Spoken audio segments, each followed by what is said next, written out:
Welcome back, gamers, to Press B. My name is Brian, and I just wanted to go over a story that Engadget originally broke about 2 weeks ago concerning Microsoft and their decision to bring Xbox Live to the Nintendo Switch.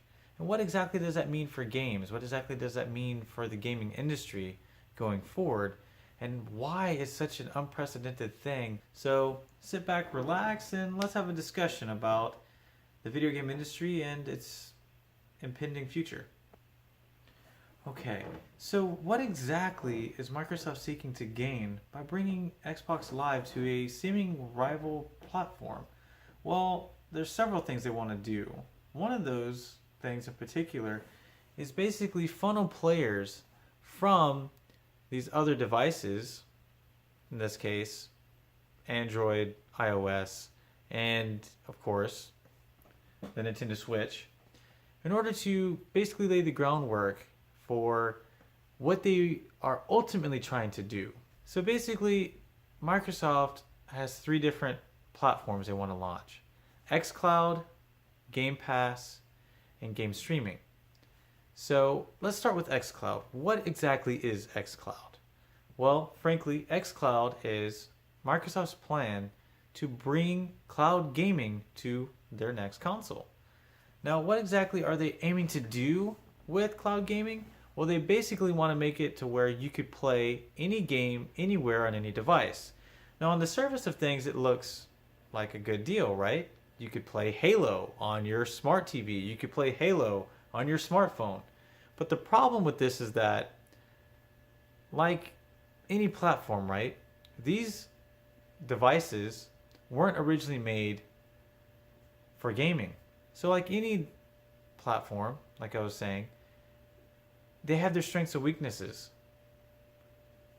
Well, what happened when consoles displaced PCs as the most popular platforms to game on back in the 2000s? That isn't to say PC gaming went away, but it did become significantly affected by consoles. How so? Well, when games are developed for consoles, and this started back then, they're eventually ported to PC, right?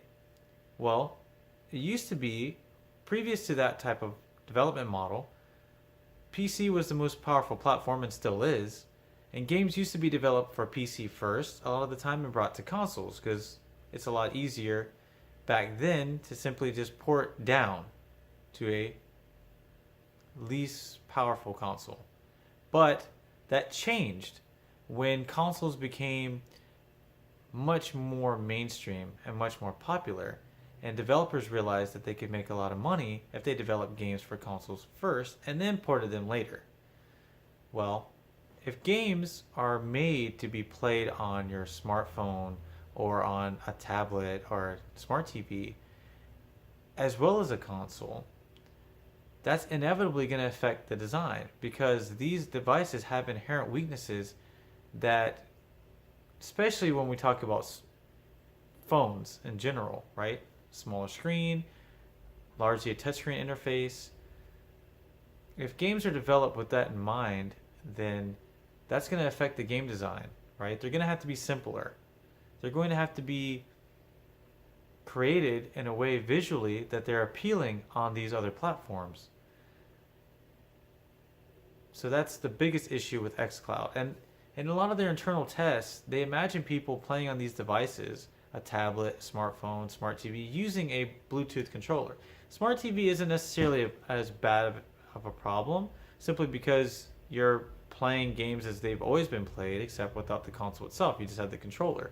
But these other two devices definitely will have an effect on how games are developed. Then you have Game Pass, which is really just paying a monthly subscription for a certain amount of games each month. Very similar to something like a movie pass, where you pay monthly and you can see so many movies a month. Then you have game streaming. Of the three, I think game streaming has the potential to be the most disruptive to the gaming industry for several reasons that I'm going to go into in the next section.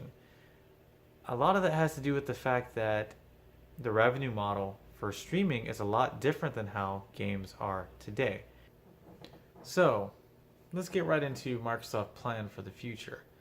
So based on everything we just talked about, we can discern two things that Microsoft is seeking to do. First, de-emphasize hardware. And next, which falls right into becoming a digital distribution company rather than a hardware-based company. And why is that? Well, with hardware, as well as the way we consume software now, the point of sale and the profit is based purely on you purchasing the hardware and then purchasing the game, right? They're trying to change that, or all video game companies are trying to change that by creating service-based games which they can charge for annually. Not necessarily through subscriptions like old MMOs, but as everyone knows, through downloadable content, game passes. I'm looking straight at you, Fortnite. Well, Microsoft wants to have that guaranteed income just like Epic does with Fortnite or Netflix has with its subscribers. That's exactly what Microsoft is doing, and that's really what they've been doing for the last 3 or 4 years. I mean, if we look at Microsoft Windows on your PC, you basically have access to all of their applications already on Windows 10, but a lot of them you can't buy wholesale anymore. You pay a subscription, a monthly subscription. Just like with Photoshop, a lot of content creators are using Photoshop, and you have a subscription base with them as well, because instead of relying on someone to buy a product once or annually when you create new software, if you have a subscription, you're guaranteed a return on investment in your platform annually. It's not something you're depending upon to sell. You're creating a platform which, in order to be accessed, a player or a customer has to pay for every month. So the ultimate plan, like I said earlier, is de-emphasize hardware, allow access to your platform on any device, and then charge for it. Okay, so moving on to our next discussion. What are the positives and negatives of this going forward? What do gamers get from this? Well, there's two positives I can think of that can result from this new future of gaming. And that is, one, crossplay. Since all these different platforms would be streaming based, there's a possibility that in the beginning, before things become fragmented, and I'll get into that in a second, gamers will be able to play with their friends more easily. And which leads me into my second thing. Gamers will be much more connected with each other. As the Engadget article pointed out, gamers will be able to check in on their friends from any mobile device, including Nintendo Switch. So initially, when these features are new, interconnection between gamers will increase. But let's get into some of the negatives, and it's a lot longer. Well, where to begin? Where to begin, honestly? Where to begin with all these negatives? The first negative I want to get into is the lack of hardware differentiation that's going to occur with this type of model. Think about it. If we can access games from anywhere on any device, there's no more discerning what's a PS4, what's a Xbox, what's this or what's that. It's all just simply accessing an application or an app. Now in the beginning, Microsoft and to a lesser extent Sony, they're going to have a regular console. Microsoft's going to launch with a regular Xbox Next, we'll call it, an Xbox Next console, and they're going to launch with a cloud-based console. But as time goes on, and they start to de-emphasize hardware more and more, and now I can access Halo on my cell phone, where's the differentiation? What's going to get me to engage with Microsoft Game Store, game streaming application? there's no hardware to identify anymore. I can play my games anywhere. Which leads me to my next point. The only way that Microsoft or any other streaming platform will incentivize you to play their streaming service over another one is exclusives, right? Because without the hardware to differentiate it, all I have is an application. The only thing that they can sell me that's different, because it won't be higher graphics or the input device or any other feature that a hardware-based model can bring, will be exclusives. Well, anybody that's into PC gaming, and I am, and I know a lot of people that are already seeing what's going on between the Epic Game Store and Steam right now. It's a fiasco. So just look at Metro, the new Metro game that was on Steam. All these people made pre-orders, and then what happened? Epic created a new exclusivity deal with Deep Silver, the publisher of Metro, and now it's no longer available on Steam. This leads me to my next point. If all of the hardware manufacturers move to a streaming-based model, game licensing really becomes an issue for gamers. In that example I just showed, a game migrated from one platform to another. The only way for these PC players to play it would be for them to join the Epic Store. Well, this new digital future we're talking about would create a series of gaming nomads. You'd have to nomadically migrate from one platform to the next as game licenses shift and change. Which leads me to my next point. This streaming future is going to lead to hyper-fragmentation of the market. Everybody's going to be fighting for exclusives if this model comes about and goes into this future that Microsoft wants and Sony is hinting that they want. Hyper-fragmentation, walled gardens re-emerging all over the place. You can't take a weed whacker to this crap. As lame as that is, you won't be able to. The vines will be growing so fast, you won't be able to maintain that garden. They'll be growing all over the place. There'll be so much fragmentation, competition for exclusives to get consumers, to get gamers to get their app, Microsoft's app over Sony's app or Nintendo's app or whatever other platform that exists then, that it's just going to be completely ridiculous at that point. And the biggest issue I don't think they realize too is that most people in America don't have access to fast internet. How exactly are they going to roll out a game streaming based system and expect it to be as popular as they want it to be if most people don't even have broadband internet? Very premature. Now, I'm sure a lot of people will say 5G, but if you really look into it, 5G does not replace a physical connection.